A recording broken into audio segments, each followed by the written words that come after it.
Un super atterrissage de super-héros, regarde, regarde. Wouhou! Super atterrissage. Ça nique les genoux, faut le savoir. Ça sert à rien, mais tout le monde le fait. Pour faire un film d'action, il faut de l'action.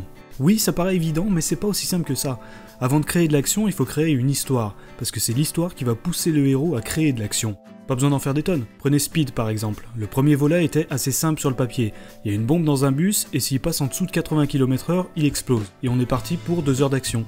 Parce que le héros du film n'a pas une seconde de répit, le bus doit continuer de rouler. Si on le compare par exemple à son petit frère Speed 2, on remarque une petite différence de rythme. Forcément un bateau c'est pas la même chose qu'un bus, c'est lent, ça prend des plombes à manœuvrer, et ça navigue sur l'eau, donc on n'a pas de trafic, de route, de virage, ou de personnes à écraser. Donc l'histoire est importante, mais le contexte aussi. Ensuite, il faut que le film d'action invente, se renouvelle continuellement pour proposer au spectateur quelque chose de frais, qu'il n'a pas déjà vu 50 fois. Les films Marvel s'en sortent plutôt bien de ce côté-là. Ils ponctuent leurs films de petites cascades plutôt agréables à regarder, comme les chorégraphies de Black Widow, le boulet de canon de Captain America dans Avengers,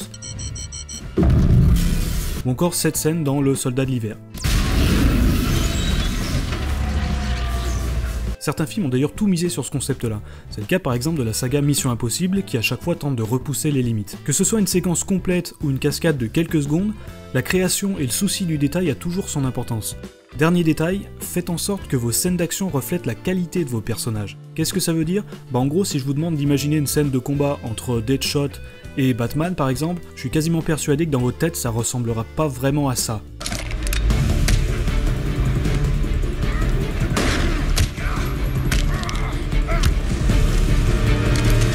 Toi aussi tu aimes faire des roulades comme au CP, tape dans tes mains.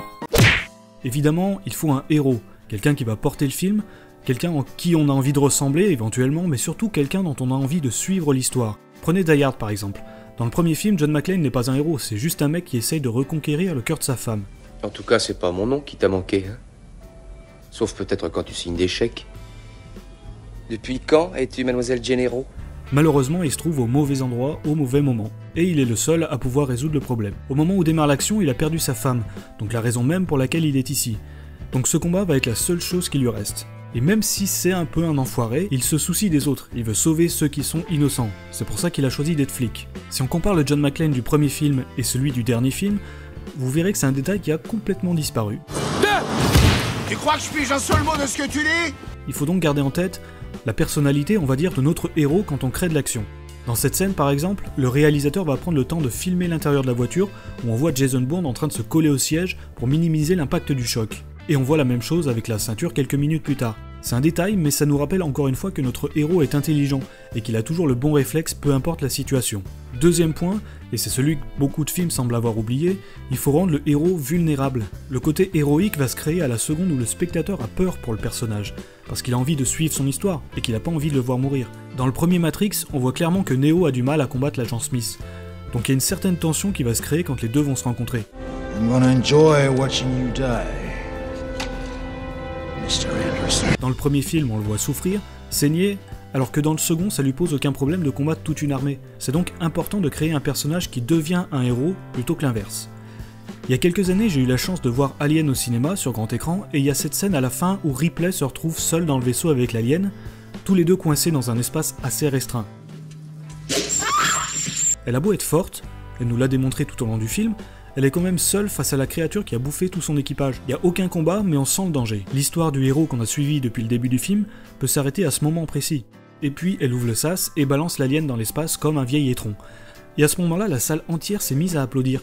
Bon, elle a aussi applaudi quand elle s'est dessapée, mais c'est un détail. Et c'est quand on vit ce genre de moment, quand on le ressent, qu'on comprend l'importance d'avoir un personnage auquel le public peut s'identifier. Je vais rajouter une petite parenthèse pour ce qui concerne les dialogues. Ça sert à rien de créer un héros qui est super génial si à chaque fois qu'il parle c'est pour raconter des conneries. Si votre héros n'a rien à dire, qu'il dise rien. Arnold Schwarzenegger dans le premier Terminator n'a que 14 lignes de dialogue. Et on préfère ça plutôt que d'entendre des trucs comme Me voilà ! Je suis quel patron ! Un mec qui parle pour dire ça, c'est comme regarder un film en version québécoise. C'est insupportable. Non, j'adore les Québécois, c'est pas la question, mais arrêtez de faire du doublage, quoi, c'est pas votre truc. Et qui dit héros, dit antagoniste, quelqu'un qui ne lui ressemble pas, qui est presque son opposé, mais qui a quand même une petite connexion qui le relie au héros. Il faut un vilain, un méchant, et encore une fois un bon. Dans The Dark Knight, on a une scène où le Joker et Batman se retrouvent face à face. Batman pourrait très bien lui péter la jambe, mais le Joker s'est appuyé là où ça fait mal.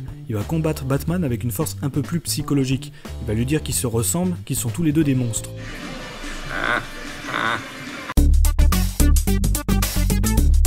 Pour eux, tu n'es qu'un bizarroïde.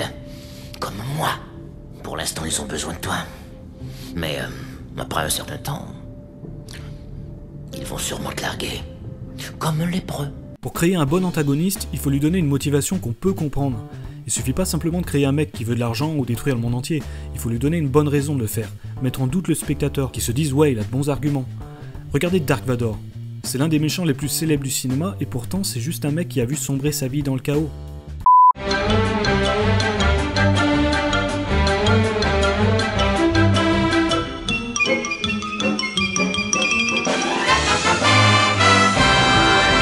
Son maître, qui a continué à le former pour devenir un Jedi, malgré le refus du conseil, s'est fait assassiner. Il perd son avant-bras et voit sa mère mourir sous ses yeux. Son apprenti Ahsoka se fait injustement accuser de meurtre, sa femme Padmé lui apprend qu'elle est enceinte, mais en même temps il fait un rêve où il la voit mourir pendant l'accouchement, et décide de passer du côté obscur pour la sauver et accessoirement pour établir l'équilibre de la force, mais personne ne veut le croire. Il va finalement perdre ses jambes et cramer comme un rôti au bord d'une rivière de l'avant-fusion. Il apprend que Luke est son fils, celui qu'il a failli tuer dans l'épisode précédent, lui propose de l'aider à tuer l'empereur et de régner sur la galaxie avec Papounet, mais il refuse. L'empereur va donc jouer à Pikachu avec son fils, mais vu que Vador n'est pas un enfoiré et qu'il ne l'a jamais été, il va se sacrifier pour sauver la vie de son fils, et accessoirement prouver à tout le monde qu'il avait raison depuis le début. Donc il est pas très gentil, mais on peut comprendre pourquoi, même si on partage pas ses opinions, ses actions. Du coup quand il meurt, on a vraiment l'impression d'avoir perdu quelque chose, une partie du film. On en vient donc à la réalisation, parce que c'est bien beau d'avoir des personnages qui envoient du pâté, si on filme aussi bien que moi je joue de l'harmonica, ça risque de poser problème. Il est dégueulasse ce truc là. Sans trop rentrer dans le côté technique, il y a un problème assez récurrent dans les scènes d'action, c'est ce qu'on appelle la shaky cam, la caméra tremblante où on voit que dalle, et généralement le montage rajoute une couche par-dessus. Le premier point qui explique ce procédé, c'est les cascades. Le problème des cascades, c'est qu'elles sont souvent faites par des cascadeurs, donc on peut pas montrer leur visage. Il va falloir couper, utiliser des gros plans ou des plans larges de très loin, de dos, etc. Donc forcément la scène va être un peu vomitive. Alors que si vous avez un acteur comme Tom Cruise qui fait la plupart de ses cascades lui-même, vous ouvrez le champ des possibilités et offrez au spectateur une plus grande liberté. Et ça rend aussi votre héros plus crédible. Il peut effectivement être un héros puisqu'on le voit directement dans la scène.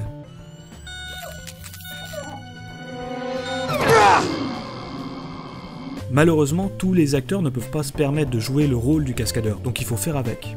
Le deuxième point qui explique ce procédé, c'est... Eh ben j'en sais rien en fait. On l'utilise parfois pour créer du rythme, mais le problème c'est que c'est dégueulasse et beaucoup de réalisateurs n'ont pas l'air de s'en rendre compte. Tous en fait.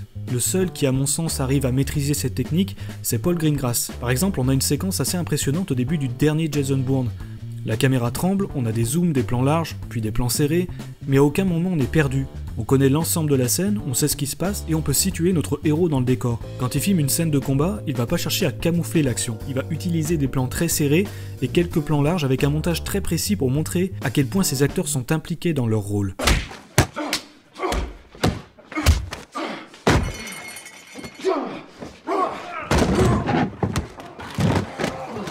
Parce que Jason Bourne est un mec qui est recherché par à peu près tout le monde, donc le rythme est créé par le scénario et par le personnage, donc ce type de réalisation est parfaitement cohérent. Encore faut-il savoir filmer comme ça. Dans cette scène par exemple, il y a beaucoup de plans, le montage est relativement rapide, mais on a des angles de caméra suffisamment larges pour qu'on comprenne ce qui se passe. Le réalisateur va parfois se rapprocher un petit peu, mais il peut se le permettre puisqu'on a le contraste du noir et du blanc qui fait ressortir nos personnages. Donc quand on supprime le problème des doublures, on n'a aucune raison de filmer une scène comme s'il y avait un tremblement de terre.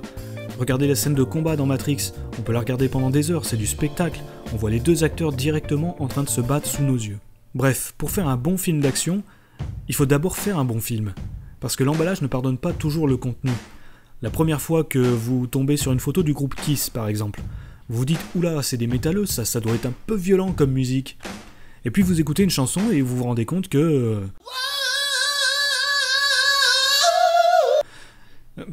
que c'est de la merde.